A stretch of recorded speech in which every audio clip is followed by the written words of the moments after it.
Këshilla për trupin. Sipas ligjit islam, 2 kushte duhet të përmbushen që ushqimi të jetë halal. Së pari, paratë me të cilat është bler, ose burimi prej nga shtëmar duhet të jetë 100% i fituar në mënyrë halal. Ebu Huraira ka transmetuar një hadith nga i dërguari alayhis salam, i cili ka thënë: Allahu i plot fuqishëm është i mirë dhe pranon vetëm të mirën. Vërtet, Allahu i ka urdhëruar besimtarët që ta bëjnë atë me të cilin i ka urdhëruar pejgamberët. Dhe së dyti, ai nuk duhet të përfshin ndonjë ushqim që është shpallur i ndaluar në Kur'an ose në sunetin e të dërguarit alayhis salam. Ne duhet të jemi të bindur se çdo ushqim i ndaluar është i dëmshëm, sepse Allahu ka thënë: u lejon ushqimet e këndshme dhe u ndalon ato të pakëndshme. Ndërsa për ushqimet e ndaluara, Allahu ka thënë: juve u janë ndaluar të hani ngordhësirat, gjaku, mishi i derit, ajo që thërret jo në emrin e Allahut, e mbytura, ajo që ka ngrënë egërsira. Mishi i ngordhur nënkupton një kafshë që nuk është therrur ashtu si duhet. Ndaj, edhe ju nuk duhet ta hani.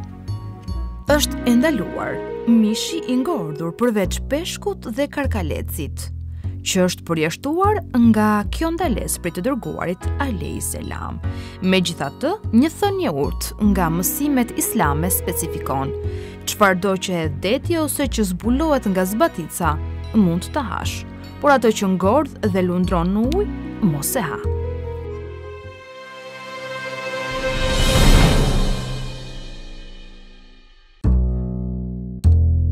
Këshilla për shpirtin.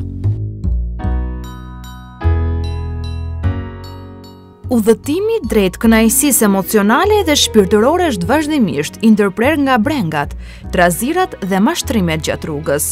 Këto parehati janë mësimet, të cilat na mësojnë dhe njëkohësisht udhëzime që na çojnë drejt rrugës së Allahut.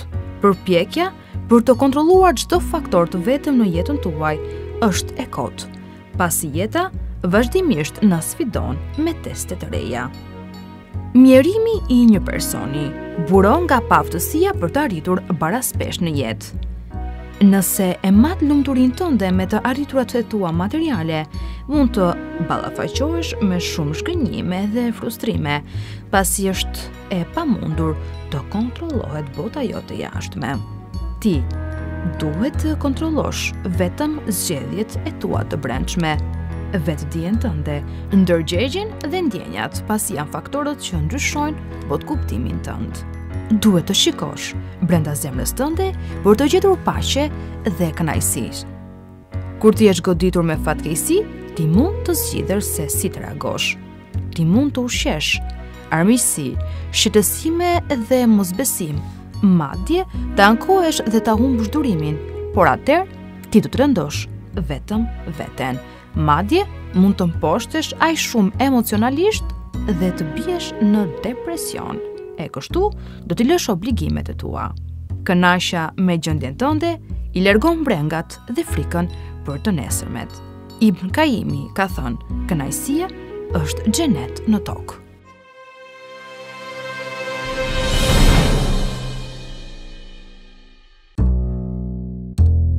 Këshilla për trurin. Lumturia është një ndjenjë brendshme. Ti je i vetmi përgjegjës për lumturinë tënde. Është një vendim që mund ta marrësh në çdo kohë dhe ti përmbahesh asaj. Lumturia e njerëzve varet nga objektivat që kanë vënë në jetë. I dërguari alayhis salam ka thënë: kërko ndihmën e Allahut, mos u frustro, dhe nëse të ndodh diçka, mos thuaj sikur të kisha bërë këtë, kjo apo ajo do të ndodhte, por thuaj Allahu e ka caktuar dhe çfarë do Allahu bëhet. Ibn Kaimi e ka klasifikuar lumturinë në 3 lloje. Lumturia e jashtme, që rezulton nga pasuria, pushteti, prestigji ose posedimi të mirave materiale. Lloji dytë është lumturia, që ka origjinë nga trupi fizik, shëndeti, gjendja shpirtërore dhe forca, si dhe lloji i tretë është lumturia morale, e cila buron nga zemra dhe shpirti. Kjo është lumturia e vërtetë.